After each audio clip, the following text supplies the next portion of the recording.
Today I'm going to be talking about the museum assignment. The museum assignment is part of your activities grade for the 1303 class. And in those activities, you have the library assignment, which is another video, and then we have these two museum assignments. And you can do a second museum assignment for extra credit.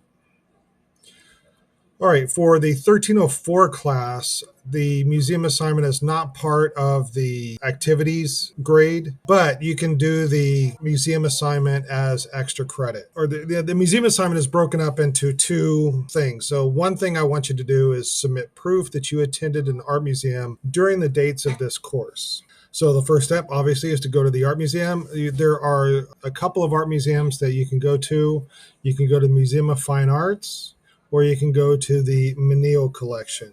And then for those of you in 1303, there's a third option if you want. So the Museum of Fine Arts, I've given you the address, and it's about a 46-minute drive from the Lone Star College. It is a $20 to get in for those 18 and younger, but it's $24 for 19 and older. However, I think if you have a student ID, you can get in for free. And also, I think if you can prove to them that you're doing this for an assignment for school, they'll let you in for free.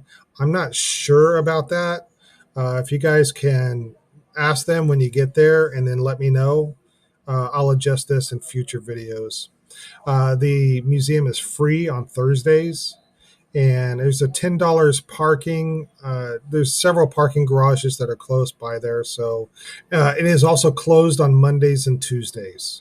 Plan accordingly. All right, the Menil is right next to the Museum of Fine Arts. In fact, if you are planning on doing the extra credit in 1303 on top of your museum visit, the Menil and the Museum of Natural Science are right next door to the Museum of Fine Arts. The Menil, I think, is a mile away from the Museum of Fine Arts.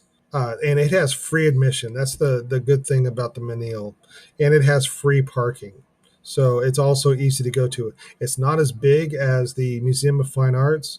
They don't have as much stuff as the Museum of Fine Arts. They have a couple of rooms for non-Western. So if you like non-Western art, they have a good exhibit on that. They have a couple pieces from ancient Greek. They have a couple pieces from ancient Rome. They have a couple pieces from the medieval era. But most of what the Menil does is modern art. They have an excellent surrealism exhibit. A lot of what they have is very, very modern and contemporary art. They are also closed on Mondays and Tuesdays. What I'm adding this year is the Houston Museum of Natural Science, and that is 47 minutes from Lone Star. It's quite literally right across the street from the Houston Museum of Fine Arts. This is for 1303 only. If you are in 1304, I'm not going to accept you going to Houston Museum of Natural Science because they don't have anything from the second semester of art history. Here are their hours. It costs $16 to $25. And here's the kicker, though. The parking is $30. Super expensive parking. However, there's free parking by the zoo, and it's about a 5 to 10 minute walk to the museum. So if you want to save yourself a couple of bucks and get some exercise, that's what you can do. And the reason why I'm allowing you guys to go to the Houston Museum of Natural Science is because they have a really good ancient Egypt exhibit. If that's your thing, this is a great place to go. Again, this is for 1303 only. The Houston Museum of Natural Science has a special exhibit of King Tut's tomb. It's a $35 ticket, but that also includes the access to the rest of the museum. However, this exhibit closes this summer in 2025. So this is your last chance to see the King Tut's tomb exhibit.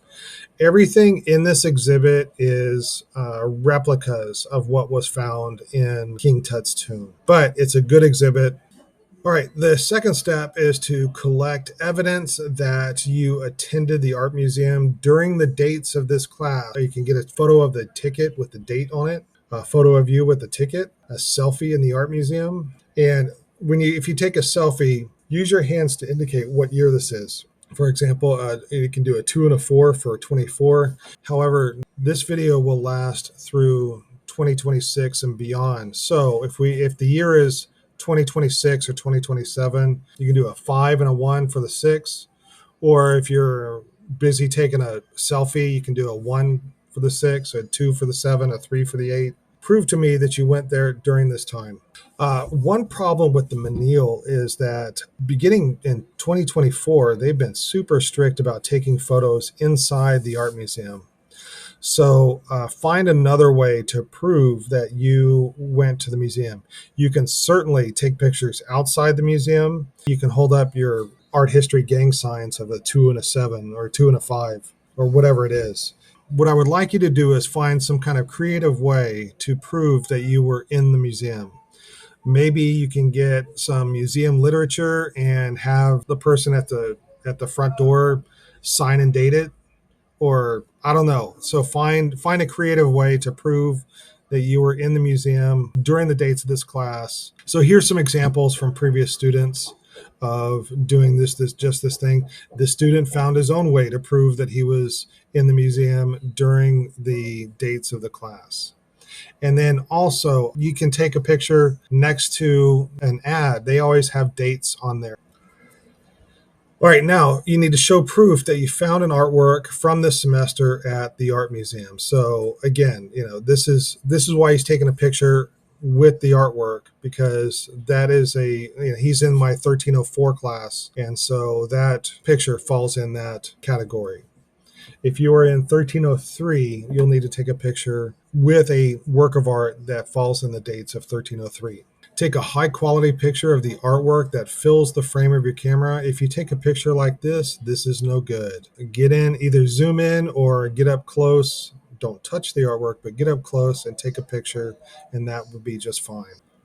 All right, and when you find your work of art and you take a picture of it, I want you to take a note of the artist, title, date, and style. There should be a name card, or there should be like information right next to, let me get my laser pointer, right next to the artwork. You can take a photograph of it, you can write it down. That's up to you. So the second part is I want you to write one page describing the difference between experiencing art through a book, a computer screen, and in person. Attach the photos of evidence of the museum attendance and upload the document to D2L. This is what I want your assignment to look like. So these blue rectangles, you can replace those with photographs that you've taken. That's your evidence. So let's kind of zoom in. All right, up here in the header is I want you to replace my name with your last name only. All you'll need to do is just click on it, and you can just erase it and then click back down here and you can change it. All right. You're going to change this museum to whichever museum you went to. If you went to the Museum of Fine Arts Houston, you're going to replace this with MFAH. If you went to the Menil, you're going to write the Menil here. If you went to the Museum of Natural Science, HMNS. So write down which museum you went to. All of this is lorem ipsum. This is just nonsense writing, but this is what I want yours to look like. You're going to replace all this nonsense writing with your essay on how the artworks look different with looking at it on computer, in a book, and in the art museum. I want a full page with that. There's plenty to talk about, so write the full page. And then down here, you're going to post a photographic evidence that you attended the art museum during the dates of this course. That was explained earlier in the video. You can submit more than one photo. You can submit 3, 4, 5. I don't care, whatever. Or it could be just one. And then you're going to post the artwork that I want you to find. I want you to find an artwork that's explained earlier in the video of what artwork I want you to find. And then you're going to post that here. And then down at the bottom, you're going to write down the artist. You're going to write down the title, the date, and the style. And the title is in italics. One more thing, this right here, it's all set up in Chicago style. So you will present this in Chicago style. Make sure you indent. There's a lot of people that don't indent, and that's not Chicago style. Chicago style indents. All right, that's it for now.